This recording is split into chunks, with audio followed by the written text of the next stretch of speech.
Shrimati doctor Rangashri Kishore ಅವರು humanities ವಿಷಯದಲ್ಲಿ ಗೌರವ ಡಾಕ್ಟರೇಟನ್ನು ಪಡೆದುಕೊಂಡಿದ್ದಾರೆ. ಪ್ರಸ್ತುತ ಇವರು ರೀಡ್ ಇಂಡಿಯಾ ಸೌತ್ ಸಂಸ್ಥೆಯ ಗೌರವ ಸಲಹೆಗಾರರಾಗಿ ಸೇವೆ ಸಲ್ಲಿಸುತ್ತಿದ್ದಾರೆ. ಇದಕ್ಕೂ ಮೊದಲು ಇವರು ಅಶೋಕ ವಿಶ್ವವಿದ್ಯಾಲಯದ ಗ್ರಂಥಾಲಯದ ಸ್ಥಾಪಕ ನಿರ್ದೇಶಕರಾಗಿಯೂ ಹಾಗೂ ಕ್ರಿಯಾ ವಿಶ್ವವಿದ್ಯಾಲಯದ ಗ್ರಂಥಾಲಯದ ಡೀನ್ ಆಗಿಯೂ ಕಾರ್ಯನಿರ್ವಹಿಸಿದ್ದಾರೆ. ಸಮಾಜ ಸೇವೆಯ ಬಗ್ಗೆ ಅಪಾರ ಬದ್ಧತೆಯುಳ್ಳ ಇವರು ಮಾನಸಿಕ ಆರೋಗ್ಯ ಸಮಸ್ಯೆಗಳಿಂದ ಬಳಲುತ್ತಿರುವವರ ಪುನರ್ವಸತಿಗಾಗಿ ಭಾರತದಲ್ಲಿ 3 ಹಾಫ್ವೇ ಹೋಮ್ಗಳನ್ನು ಸಹ ಸ್ಥಾಪಿಸಿದ್ದಾರೆ.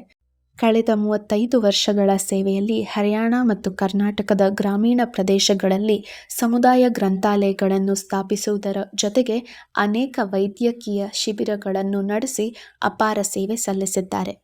ಇವರು ನ್ಯಾಷನಲ್ ರೀಡಿಂಗ್ ಮಿಷನ್ ಮತ್ತು ಕೇಂಬ್ರಿಡ್ಜ್ ಯೂನಿವರ್ಸಿಟಿ ಪ್ರೆಸ್ ಸಲಹಾ ಮಂಡಳಿ ಸದಸ್ಯೆಯಾಗಿ, UK ಲೀಡ್ಸ್ ವಿಶ್ವವಿದ್ಯಾಲಯದ ನಾಲೆಡ್ಜ್ ಫ್ಯೂಚರ್ಸ್ ಸಿಂಪೋಸಿಯಂನಲ್ಲಿ ಆಹ್ವಾನಿತರಾಗಿ, ದುಬೈ ಇಂಟರ್ನ್ಯಾಷನಲ್ ಲೈಬ್ರರಿ ಕಾನ್ಫರೆನ್ಸ್ನಲ್ಲಿ ಏಕೈಕ ಭಾರತೀಯ ಮಹಿಳಾ ತಜ್ಞೆಯಾಗಿ, ಗ್ಲೋಬಲ್ ಮೆಂಟಲ್ ಹೆಲ್ತ್ ಯೋಜನೆಗಳಲ್ಲಿ ಸಕ್ರಿಯವಾಗಿ ಭಾಗವಹಿಸಿ, ಸ್ಪೇನ್ FORO ಮಾನವ ಹಕ್ಕುಗಳ ಸಮಾವೇಶದಲ್ಲಿ ಏಕೈಕ ಭಾರತೀಯ ಪ್ರತಿನಿಧಿಯಾಗಿ ಕಾರ್ಯನಿರ್ವಹಿಸಿದ್ದಾರೆ.